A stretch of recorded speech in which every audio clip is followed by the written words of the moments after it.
I'm Kathleen Clawson. I'm an occupational health nurse, and welcome to Clawson's Corner. In this video, I'll be giving you a general overview of occupational health. I will be discussing work injuries and personal injury or illness that prevent employees from working, as well as government rules and regulations, and the responsibilities of both the employer and employee in maintaining health. Additionally, I'll be describing the roles of the Occupational Health Department and the occupational health nurse. When we are referring to health, how is health defined? There are many health definitions. The World Health Organization provides a global definition, removing the requirement to be disease or impairment free, and defines health as a state of complete physical, mental, and social well-being. If you look at the CDC statistics regarding chronic disease in America, if the definition of health requires absence of disease or impairment, 6 out of 10 adults in the U.S. would be considered unhealthy, not to mention the 4 in 10 adults who have 2 or more chronic diseases. However, as with any chronic disease or injury, the impact on the individual's physical, social, and mental well-being will be affected by the severity of the illness or injury.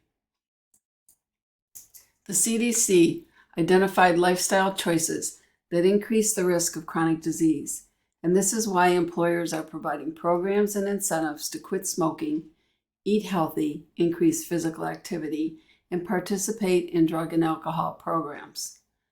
Employers realize that unhealthy employees affect retention, productivity, and the employee satisfaction of other employees who may have increased workloads to compensate for the disabled or lesser functioning team member. So what is occupational health? For the purposes of this presentation, occupational health is the health or H of a multidisciplinary team that manages the health and safety of employees and environmental issues, commonly referred to as HSE, or Health, Safety, and Environmental. In large companies, the Occupational Health Department interfaces with the Safety and Environmental Department, but is usually under Human Resources due to alignment with disability and medical management of employment, injury, illness, practice-related issues. In mid-sized or smaller companies, Human Resources may manage or outsource disability and medical management, and there may be only one safety professional to manage safety and environmental job functions, including OSHA record keeping. In an employer-owned company, the owner of a company will normally assume all responsibilities, but depending on the size, may not be subject to government regulations. The size, type of work, and funding dictate the makeup of the delivery of the health and safety programs. So why is occupational health important? It's important so that employees can perform the duties of their jobs. Employers understanding the importance of employee occupational health focus on the following: wellness and disease management programs to improve or maintain health, safety programs to prevent injuries, and programs that protect workers from work-related and environmental hazards. Only refer to the health of the employee while employed. However, the employee in most cases was employed somewhere before, and they bring their health status with them. This is why employers require post-offer or pre-employment physicals, which screen for disease or health issues that may impact an arriving employee's ability to perform their job. Regardless of whether employees leave to go to another job or retire, it should not be due to injury or illness that was acquired during employment. Employees entering the workforce with disabilities cannot be discriminated against solely on the basis of a known or perceived disability. It's illegal. There are local and federal laws against discrimination. These laws apply to both work and personal injuries and illness.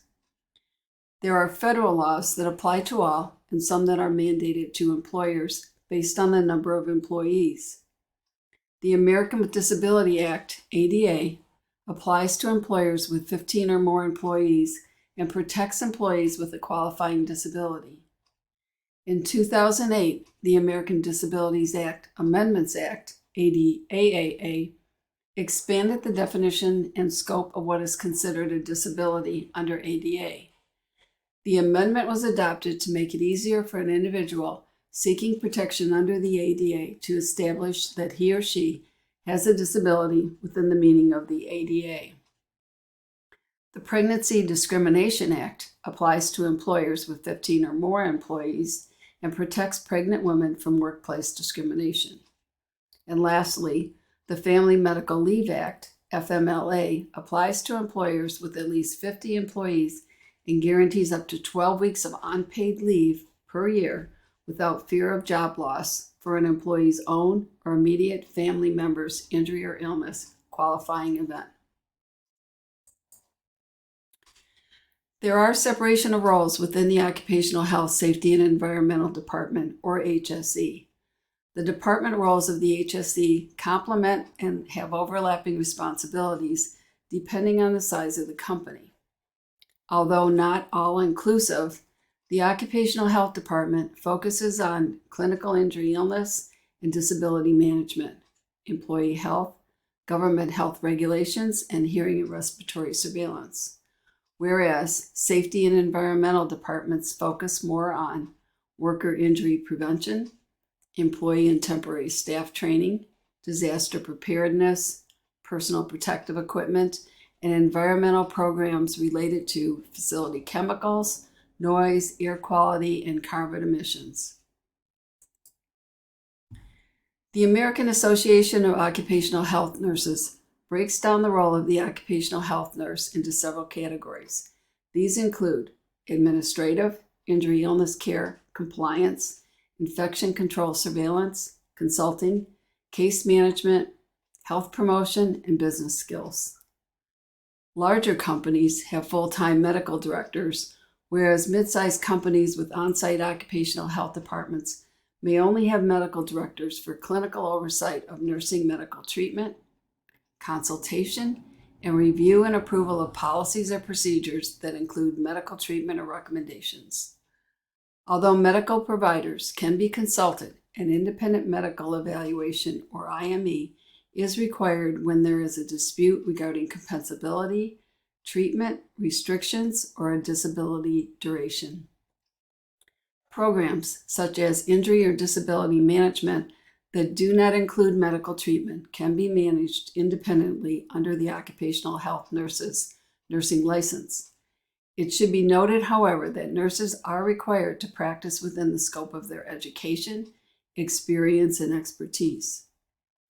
Although many companies outsourced on-site occupational health, the COVID pandemic brought focus back on the need for occupational health nurses who during this time created policies and procedures to meet CDC recommendations for return to work disability mandated timeframes, testing, contact tracing, and case management for medical referrals and treatment.